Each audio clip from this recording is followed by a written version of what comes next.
Hello everyone. सो इस video में हम क्लास 8 ज्योग्राफी के ऊर्जा संसाधन चैप्टर के सारे सॉल्यूशन को देखने वाले हैं। तो सबसे पहले स्टार्ट करते हैं ऑब्जेक्टिव टाइप क्वेश्चन से कि गोंडवाना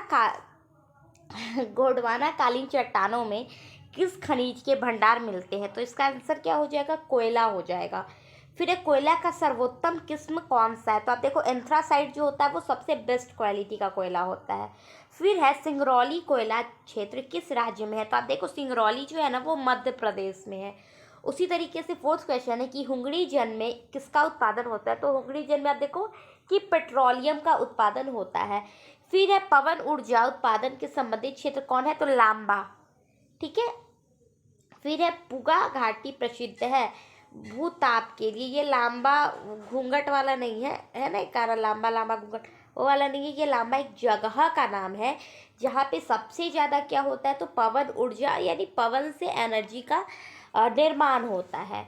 फिर यहाँ पे है fill in the blanks type question, जहाँ पे है कि कलपक्कम में डैश ऊर्जा का उत्पादन होता है। तो यहाँ पे आप देख लो कि परमाणु ऊर्जा का उत्पादन होता है। फिर 1951 में देश में कोयला का उत्पादन डैश करोड़ टन हुआ। तो कितना? तो 3.5 करोड़ टन। ठीक है। फिर है कि अंकलेश्वर में डैश का उत्पादन किया जाता है। तो अंकलेश्वर में तेल का उत्पादन किया जाता है। मथुरा तेल शोधक केंद्र डैश राज्य में स्थित है। तो मथुरा कहाँ पे? उत्तर प्रदेश में, सब लोगों को पता है। ठीक है। कृष्ण की जन्मभूमि कहा जाता है मथुरा को, नहीं हाँ मथुरा। चलिए फिर हीराकुड जल विद्युत परियोजना डैश महानदी पर विकसित है। तो ये महानदी पर विकसित है। ठीक है। फिर अब मिलान करें तो यहाँ पे मैंने डायरेक्ट आंसर ही लिख दिया कि होम मोह पानी का क्या हो जाएगा? ताप विद्युत। रुद्र सागर परमाणु ऊर्जा। फरक्का पेट्रोलियम के लिए। तारापुर सौर ऊर्जा के लिए। और ताता पानी कोयला के लिए प्रसिद्ध है। अब हम बात करते हैं क्वेश्चन आंसर की कि पहला क्वेश्चन है कि भारत में कोयले के वितरण व उत्पादन क्षेत्र के कुछ केंद्रों के नाम लिखे। तो आप देखो कि भारत में कोयला उत्पादन के प्रमुख क्षेत्र हैं झारखंड का झड़िया, बोकारो, धनबाद, गिरिडीह, कर्ण और रामगढ़ क्षेत्र। उसी तरीके से छत्तीसगढ़ का चिरबिरी, विश्रामपुर, झिलमिली और कोरबा। उड़ीसा का तालचर, पश्चिम बंगाल का रानीगंज, मध्य प्रदेश का सिंगरौली, सुहागपुर, उमरिया, मोहपानी और महाराष्ट्र का चांदवरदा और कामपट्टी और वर्धर इत्यादि प्रमुख है। यहाँ पे आपका फर्स्ट क्वेश्चन आंसर कंप्लीट होता है। सिर्फ लिखना नहीं, आप लोग याद भी करते जाना ये। ठीक है। भारत में जल विद्युत परियोजना पर संक्षिप्त टिप्पणी लिखे। तो भारत में जल विद्युत का पहला संयंत्र जो है वो 1887 में दार्जिलिंग में लगाया गया था। दार्जिलिंग कहाँ पे? तो असम में है। इसके बाद देश के बहुउद्देशीय नदी घाटी की परियोजना द्वारा कई जल विद्युत केंद्र विकसित किए गए, जिनमें भाखरा नांगल परियोजना, दामोदर नदी घाटी परियोजना इत्यादि प्रमुख है। उसी तरीके से थर्ड क्वेश्चन है कि परमाणु ऊर्जा के उत्पादक 5 केंद्रों के नाम लिखे। तो सबसे पहले तारापुर आता है जो कि महाराष्ट्र में है। राणा प्रताप सागर केंद्र कोटा राजस्थान। मुझे पता है राजस्थान का नाम बहुत अच्छा था, मतलब था रुद्र प्रताप सिंह, राणा प्रताप सागर, मतलब एकदम बड़ा बड़ा राजा महाराजा टाइप वाला नाम होता है, अच्छा लगता है ना। फिर आप देखो खैर तमिलनाडु पे कालापक्कम, जो उत्तर प्रदेश है वहाँ पे नरौरा और ककरापारा है गुजरात का। ठीक है। मुझे लगता है सबसे अच्छा नाम बिहार में ही मिलता है। मतलब ये सब कितना अजब है। संसाधन के संरक्षण हेतु क्या उपाय किए जा सकते हैं? किन्हीं 3 प्रमुख उपायों को लिखिए। तो सबसे पहले संसाधन संरक्षण के जो उपाय है ना, पता है बहुत ज़्यादा आँख पे लाइट आता है ना फोन से, तो कभी कभी क्या होता है ना कि मतलब उसको क्या कहते हैं ना, आँख चौधिया जाना वो हो जाता है, रिफ्लेक्शन ज़्यादा होने लगता है। क्वेश्चन है कि संसाधन के संरक्षण के लिए 3 उपाय लिखे। और ये आप देखो यहाँ पे कि पहला कि संसाधन का विवेकपूर्ण इस्तेमाल करें जिससे कि भविष्य में हमारे संसाधन का संरक्षित कर सके। सही बात है।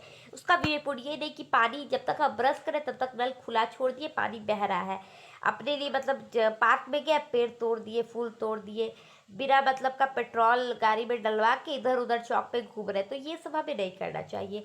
दूसरा है इसके विकल्पों की खोज कर इसके उपायों को बढ़ावा दे जिससे कि वास्तविक संसाधन के उपयोग में थोड़ी कमी हो और संसाधन अधिक दिनों तक संचित रह सके। सही बात है। और इसकी जो नए नए और भंडार इसके बारे में भी हमें पता लगाना चाहिए, ताकि क्या होगा कि इसका यूज़ हम कर पाएंगे। फिर एक खनिज और ऊर्जा के पारंपरिक स्रोत के नए खदानों की खोज करें।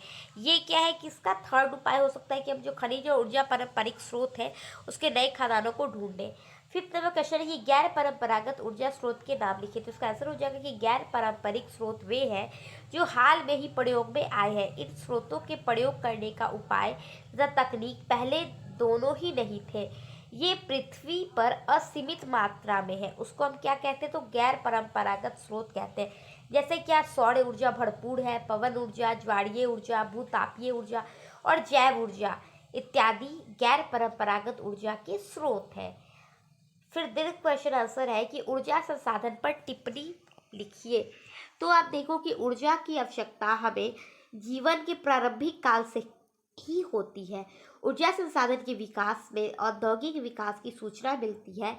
लकड़ी, कोयला, पेट्रोलियम आदि ऊर्जा के प्रकार है, और अब तो सौर ऊर्जा, पवन ऊर्जा, ज्वारीय ऊर्जा, भूतापीय ऊर्जा और बायोगैस का भी उपयोग किया जाने लगा है। और ऊर्जा संसाधनों को मुख्यतः दो भागों में बांटते, पहला परंपरागत और दूसरा गैर परंपरागत। परंपरागत क्या हो जाएगा कि वे स्रोत जो अनवीकरणीय हैं, जैसे कि कोयला, पेट्रोलियम, प्राकृतिक गैस, ये सब। और गैर परंपरागत में आ जाएगा कि जो कभी खत्म होने वाला ही नहीं है, जो बहुत ही भरपूर मात्रा में हमें प्रकृति ने दे रखा है। तो सौर ऊर्जा, पवन ऊर्जा, ये सब टाइप का। फिर आगे बढ़ते हैं। आप देखो दीर्घ में क्या है, अलग से आपको याद करें। आप अगर आप गैर परंपरागत याद रहेगा तो यहाँ पे आप ऐड कर दोगे, परंपरागत याद रहेगा तो ये पे ऐड कर दोगे। ऊर्जा संसाधन का डेफिनेशन क्या है तो वो यहाँ पे ऐड कर दोगे। तो दीर्घ में लघु तरीका ही, मतलब 2-3 प्रश्न को एक साथ मिलाकर लिख दोगे, दीर्घ बन जाता है। भारत में कोयला के उत्पादक क्षेत्र का वितरण और विवरण कीजिए। ठीक है, वितरण का विवरण कीजिए। तो भारत में कोयला ऊर्जा का मुख्य स्रोत है। इसका कुल भंडार 26,454 करोड़ टन है। ठीक है, बहुत ज़्यादा है। भारत में कोयला गोंडवाना समूह और टर्शियरी युग की चट्टानों में पाया जाता है। ठीक है, कोयला भंडार का 98% हिस्सा अकेले गोंडवाना समूह में। बाप रे, देखो मतलब अगर 100 हमारे पास कोयला है तो 98% वहीं पे है, गोंडवाना में। इस प्रकार से कोयला जो है वो दामोदर, सोन, महानदी, गोदावरी, वर्धा नदियों के भ्रंश घाटी में पाई जाती है। घाटी आपको पता है, 2 नदी जो होते हैं उसके बीच के स्थल को हम लोग घाटी कहते हैं। भारत में कोयला उत्पादक जो प्रमुख क्षेत्र है वो हो जाएगी झारखंड का झरिया, बोकारो, धनबाद, गिरिडीह, कर्ण, रामगढ़, छत्तीसगढ़ का। ये क्वेश्चन आप देखो पहले वाले चैप्टर में भी आपका था, तो आपको अगर वहाँ वाला याद होगा तो वही यहाँ लिखना है। छत्तीसगढ़ का चिरबिली, विश्रामपुर, झिलबिली, कोरबा, उड़ीसा का तालचर, बंगाल का रानीगंज। ठीक है, उसी तरीके से मध्य प्रदेश का सिगरौली, सुहागपुर, उमेरिया, मोपानी, और महाराष्ट्र का चंदवाड़ा, कापट्टी और वर्धर। ये सब क्या है, प्रमुख जगह है। उसी तरीके से भारत के ऊर्जा परंपरागत ऊर्जा स्रोत पर टिप्पणी लिखिए। मतलब भारत में जो ऊर्जा है उसके परंपरागत ऊर्जा स्रोत पर हमें टिप्पणी करना है। तो भारत में ऊर्जा की परंपरागत स्रोत पर्याप्त मात्रा में है।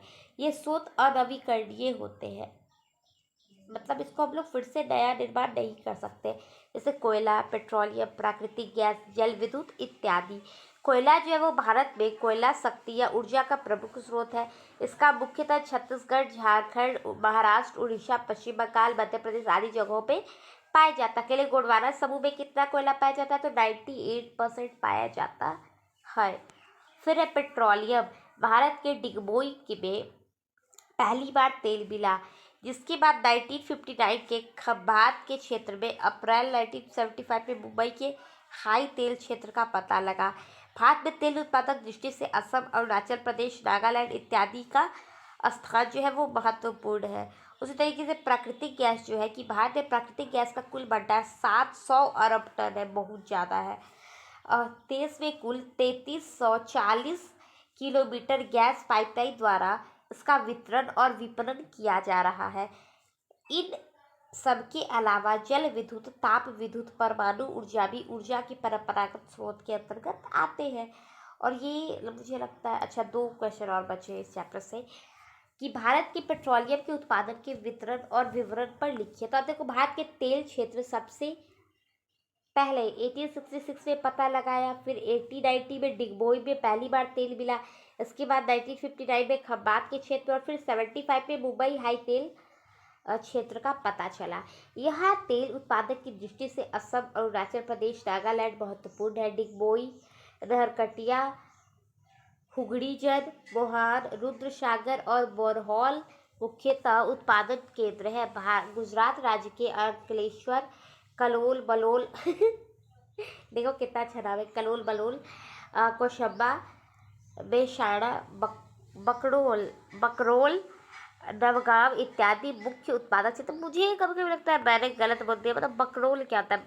अब देखो ऐसे नॉर्मली गाँव में आप देखो बकलोल बोल रहा है, बकलोल मतलब पता है ना, अरे उल्लू हो, बकलोल हो, ऐसे टाइप का, वैसे ही जगह का नाम है बकरोल। फिर ऊर्जा की गैर परंपरागत स्रोत पर टिप्पणी लिखे। यहाँ पे टिप्पणी बहुत करना पड़ता है। तो यहाँ पे देख लो कि ऊर्जा के गैर परंपरागत स्रोत जो है वैसे स्रोत आते हैं जो नवीकरणीय यानी जिसको फिर से निर्माण किया जा सकता है। इसका भंडार जो असीमित यानी मतलब बहुत ज़्यादा है, कोई सीमित नहीं, डेली सूरज की रोशनी नहीं आ रही है, जो कभी खत्म नहीं होने वाले हैं, इसलिए इस स्रोत को अक्षय कहा जाता है। अक्षय किसे कहा जाता है? जो कभी खत्म नहीं हो। ठीक है, ये अक्षय कुमार वाला अक्षय भी वही भी नहीं होता, अक्षय मतलब जो कभी खत्म ना हो। इसलिए कहते हैं मतलब एकदम क्या कहते हैं, अमर हो जाना, मतलब जो हमेशा रहता, अक्षय जो हमेशा रहता है।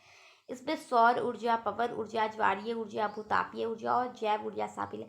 मैं इतना बोलती हूँ ना, मतलब मुझे ही याद हो जाता है ये सारा आंसर। वर्तमान समय में सौर ऊर्जा का उपयोग काफ़ी बढ़ गया है। इसके अलावा बड़ा संयंत्र गुजरात के भूज में लगाया गया। भूज का भूकंप आप लोगों को पता है, बहुत भयंकर भूकंप आया था। मतलब यहाँ पे बिल्डिंग, जहाँ पे जैसे बिल्डिंग है ना इतनी बड़ी बड़ी, पूरा बिल्डिंग चला गया था और यहाँ पे पूरा फ्लैट हो गया था, लग रहा था पूरा जमीन है, कभी वहाँ पे घर बना ही नहीं। इतना भयानक भूकंप आया था, सबसे ज़्यादा लोग मरे थे। ठीक है, भूकंप जो आया था भूज का, बहुत खतरनाक। आप देख रहे हैं सर्च करके इसके बारे में। फिर है तमिलनाडु का, आंध्र प्रदेश, महाराष्ट्र आदि स्थानों पर पवन ऊर्जा का बढ़ावा दिया गया है। इसके अलावा हिमाचल प्रदेश के मणिकरण, लद्दाख के पुगा घाटी और मध्य प्रदेश के तातापानी में भूतापीय ऊर्जा के से काफ़ी संयंत्र मिलते हैं। ठीक है, संयंत्र मतलब वो वाला नहीं जो सास बहू के बीच में किया था, संयंत्र यानी औजार। ठीक है, यानी जैसे आप देखो कि पवन ऊर्जा के संयंत्र लगाए गए, यानी वहाँ पे पवन चक्की लगाए गए। इस तरीके का होता है पवन चक्की, मतलब इस टाइप का घूमते रहता है, और जिससे क्या होता है, हवा एक दूसरे में टकराता है और उससे जो एनर्जी प्रोड्यूस होता है वो, उसी को हम लोग पवन ऊर्जा कहते हैं, इस तरीके से। तो ये सब क्या है कि वो वाला संयंत्र की बात करें यानी मशीन की। चलो यहाँ पे ये वीडियो कंप्लीट होता है। Bye bye.